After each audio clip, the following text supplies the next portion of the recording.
was, I don't want to speak out of turn, but I think it was for those communities, those receiving less than 10 million. Yeah, it was something like that number, right? You could essentially really put it in your general fund. So my question is some of this campground stuff, the Wi-Fi, the gate, things like that. They could, they would still, yeah, although they loosened it up, they still want to, they still would like us to keep the intent of the money. Which was safety, correct? Well, it was broadband, increasing broadband. Okay. I think the county spent some of their money on that. And safety. And then safety. Water, sewer, storm sewer infrastructure. Okay. Things, so. Can you give the reason for the recommendation for the one that you're recommending? Because it's not the cheapest, but Yeah. close. I'm gonna have some questions for you too, so. Yeah. Since you showed up. Well, it was last minute, In your no shirt- big deal. in your I chartreuse don't got any shirt. papers in front of me, so. I don't remember which one was the cheapest. Was it the Oh, Vermeer one? That was Vermeer a, is very close in price. well, that one's a pole behind Okay. with a pickup, which takes 2 guys. Okay. So if we go with the track, I can send one, Brad or I can send one guy out. We don't have to have a guy. Because with the pickup backing it up, you can't see where you're backing to. Where the track, you can sit there and maneuver it around. So that's kind of why we went better warranty, better machine. Do you have all the support equipment for it that you're gonna need to grind stumps? In other words, I mean, I know you have dump trucks, but hauling chips away, getting the machine to the park or the area, a trailer, I mean, or is this just? No, yeah, so the trailer, we would have a trailer to pull it. Okay, The grapple truck that was in the budget that we just bought from Kellen's, okay, we rent from them starting last year, because he don't clean up our stumps, he just grinds them. oh, okay. So that grapple truck, when we get that all stumped, everything goes in the hole and we just pick it up, we load it in that truck. Actually, we load it into another truck sitting next to it. We put dirt in his truck, and then we take dirt out of there and put it right back in the hole as we do it. Okay. How Yeah, about we have those, like, everything. power brooms they have that like. That's when we get the final cleanup, we push it into that hole and then do a final grab with that grapple truck, so yeah. How much time to do a stump, a typical one? If To we have this- grind? If we have this tool. I would say, it just depends how big it is, Yeah. so 10, 15 minutes, Okay. not very long. Do you have a backlog of work already that you've been waiting to see how this turns out? That there's 50 stumps waiting to get ground up, or? Well, where do we stand now?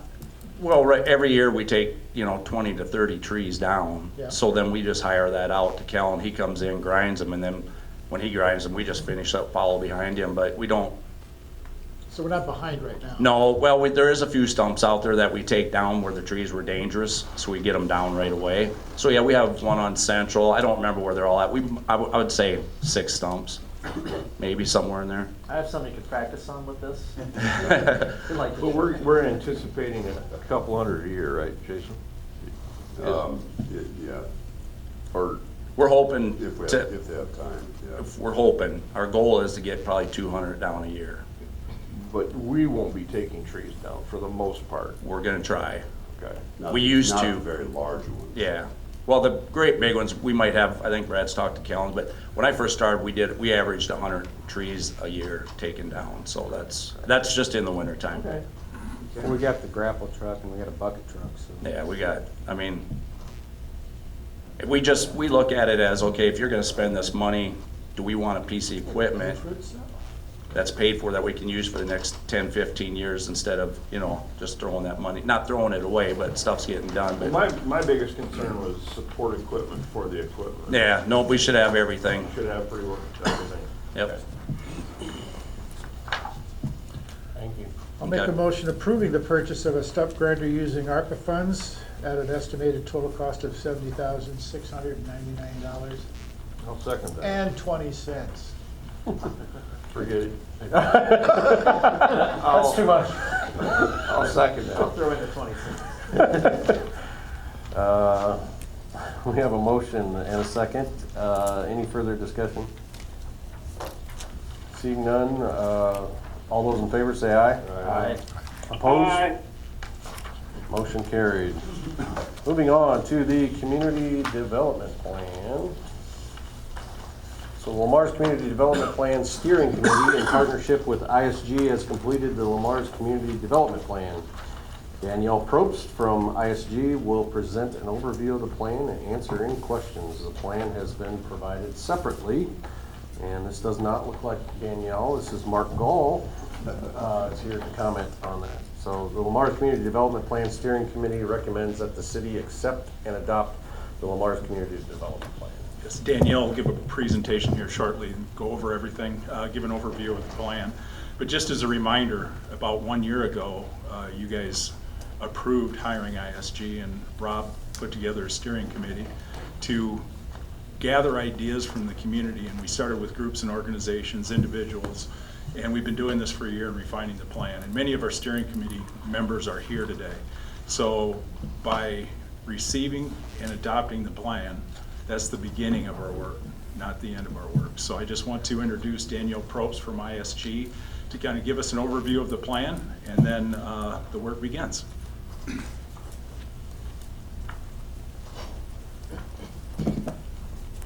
Good afternoon, Mayor, Council.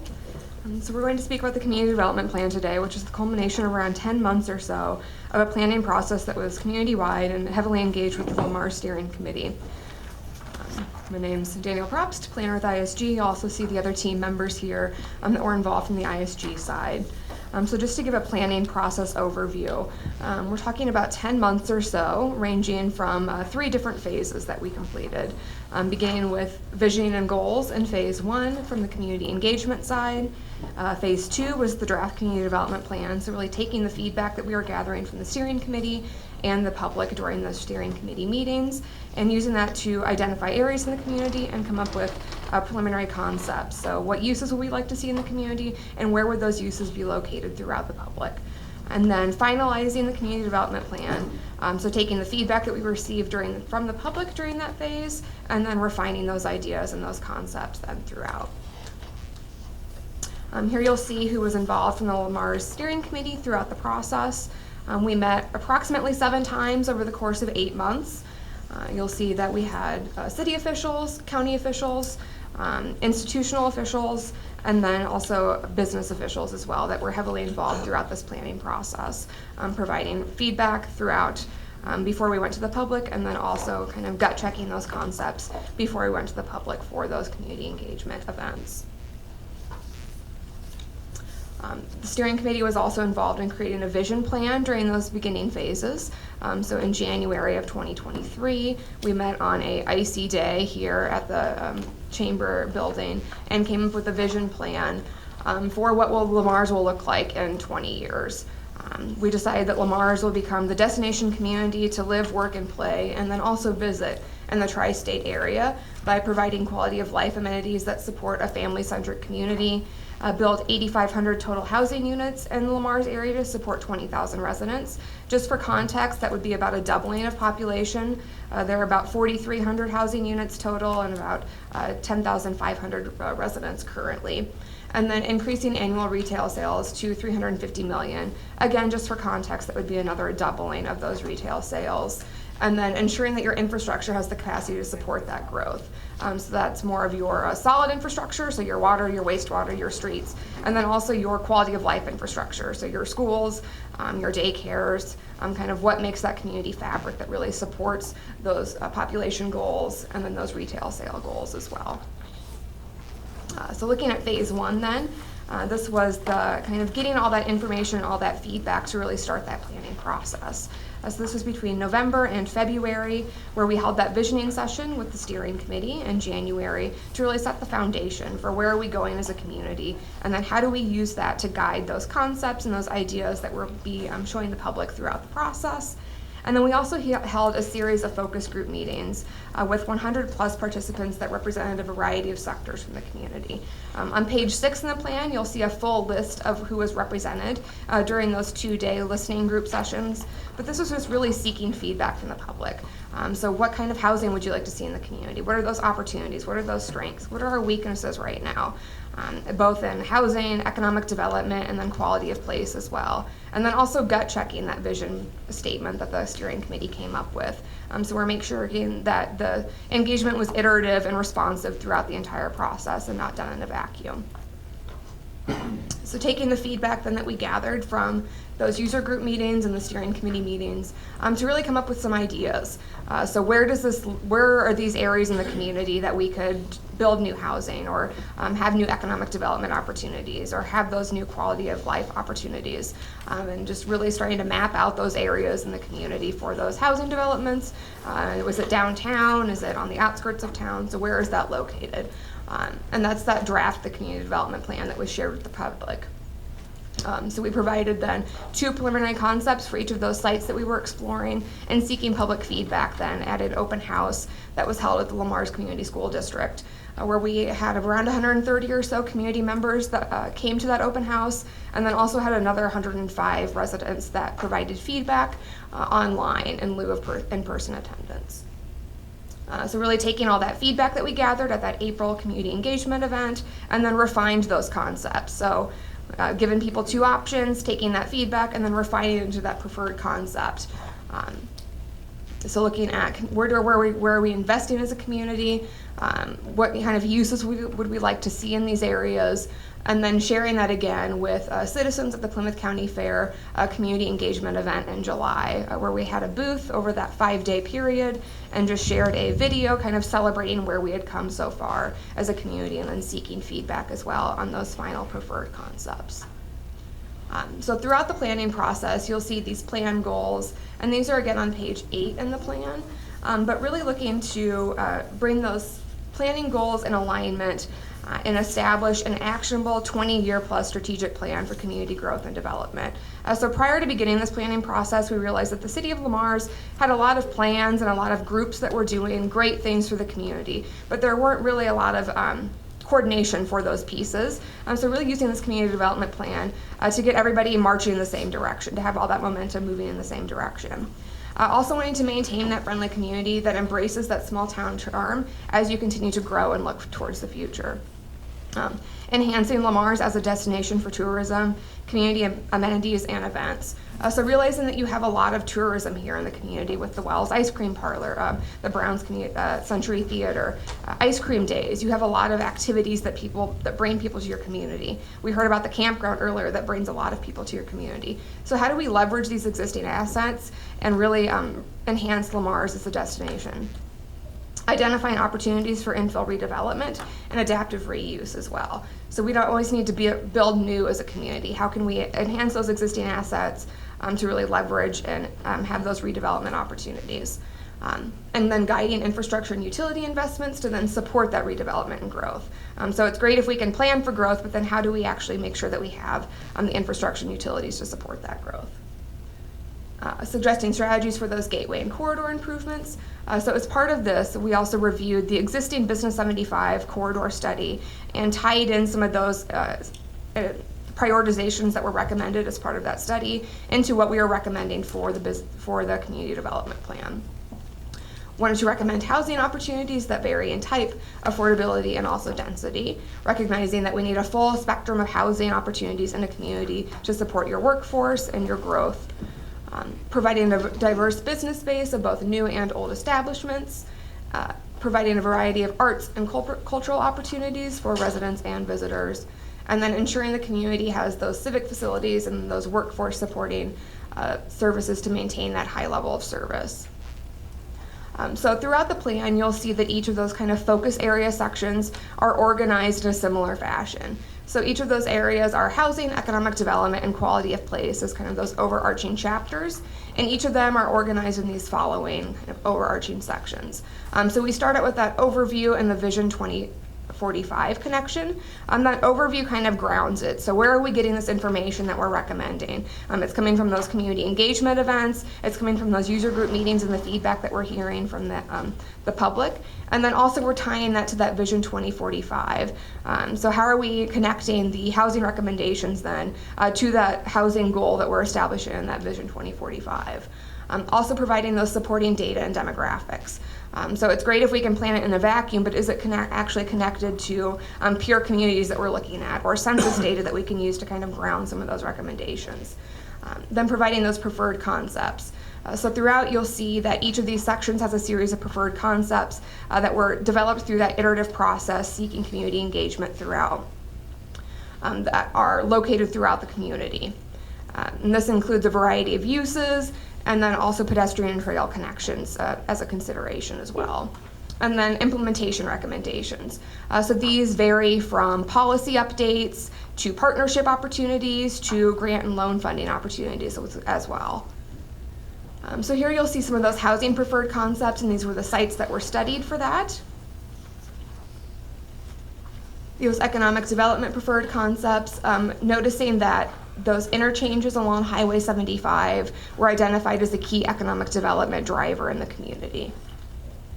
And then those quality of place preferred concepts, so O'Toole Park improvements, and then also a park and trail map to ensure that we're connecting all of those improvements throughout the community.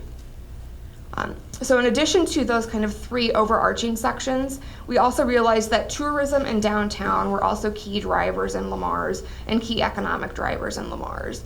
So for tourism, we identified a series of tourism opportunities that range from leveraging those existing assets like your golf course, your campground, your downtown, and then also how do we make sure that we're coordinating between those assets that are working in the community to really drive tourism in Lamar's.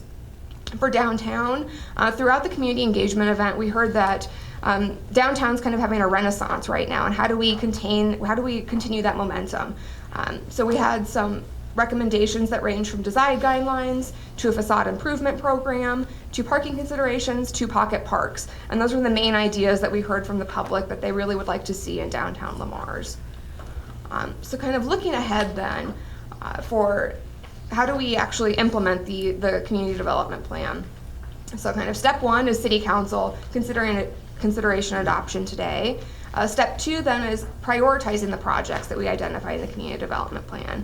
So we realize that there may be some lower hanging fruit projects, and some of them may be some larger wish list projects. So how do we work with city staff and elected officials then to prioritize those projects and then actually move forward towards that project and preferred concept implementation?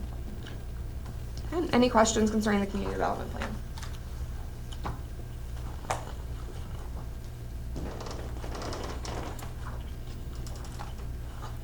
Have any questions?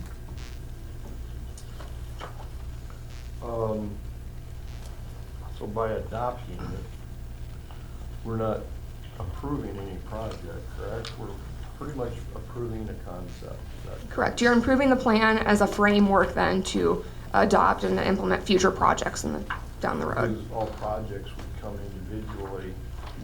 That's whether it correct. be- What involves the city. Yes. No matter, where it involves. Mhm. Where did you come up with 10,000 growth? That was through the steering committee process and through that visioning session. Mark, that's the exact same number that Orange City was doling, isn't No. it? So Lamar's current population is 10,500. The steering committee got together and set aspirational goals for the community. By the year 2045, we'd like to see 20,000 people in Lamar's. Orange City set a goal of 10,000 people by the year 2035. Oh, they're just to increase to 10,000. The Correct. number resonated with me, and I just was, Yeah, and our plan is much different than Orange City's plan. You know, our flavor's so much more unique. You know, there's some commonalities between communities, like if you're gonna grow, you're gonna have to increase your infrastructure. If you're gonna grow, you're gonna have to do housing. But where do you do it? How do you do it? How do you provide direction to staff and leadership in order to focus? And what we will find from this plan is you're not approving any projects. What you're doing is helping provide us focus. So we know where we're going and we can measure as we go. Sure. And we're either headed the direction or we're not. We can measure that each year. And we decide, you decide of the projects, which ones are worthy of moving forward with. I'm opposed to any of this, don't misunderstand. we talked in here about removing an intersection, on 75, is that correct? There is a recommendation in there I to mean, consider. because we've been talking about that for Well, quite yeah, a that while. was- Yeah, they're referencing that study that was done. Oh, is that, okay. Yep, that was an The existing DOT's plan. recommendation, not necessarily that. Yeah, they Okay. provided that information, or that study, Okay. so they had that. And then quiet zones, that's come up in the past many times. You have to go with the Federal Railroad Commission on all that stuff, right? But is that feasible? One of the recommendations is to look into that further to determine feasibility. So we didn't look at the actual feasibility of it as part of the scope of this project, but we believe it could be feasible given certain conditions if they meet the federal regulations. Right. And on that intersection, the DOT's recommendation was to remove it, and the feedback that we received from the community was not to remove it, so. Really? Yeah. What? Similarly, the changing of 4 lanes to 3 lanes on Highway 75, I didn't get a chance to read that in here. Where did the recommendation fall on that? Or was there one? So the DOT did make a recommendation to consider that. Right. And based on the feedback, ISG suggested that we further study that. Explore that? Explore that idea. So the majority of the feedback was not against it, it was either neutral or for it? Keeping in mind the number of people that came to that public input session compared to the total population of our Yep. community. But keeping in mind, they have their opportunity. Everybody had an Yep. opportunity. I mean, on that's the multiple part occasions. you got, you know, the people that say, why don't you have your city council meetings at a different hour? It's because, okay. I was curious. My concern with plans like this is when they languish. And a 3-ring binder goes on the shelf. Good move not to do 3-ring binders. At least there's that. But I guess I would like to hear what the plan is for the routine updates and briefing of the council on progress.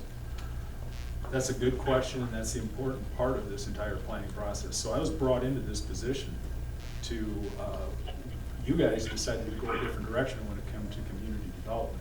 And one of the first ideas was we need to come up with a plan for the community that we all work towards. Now it's up to me to bring leadership together, whether it be city council or LVIC, to take a look at that. So that's my marching orders. That will be on my desk, and I think at least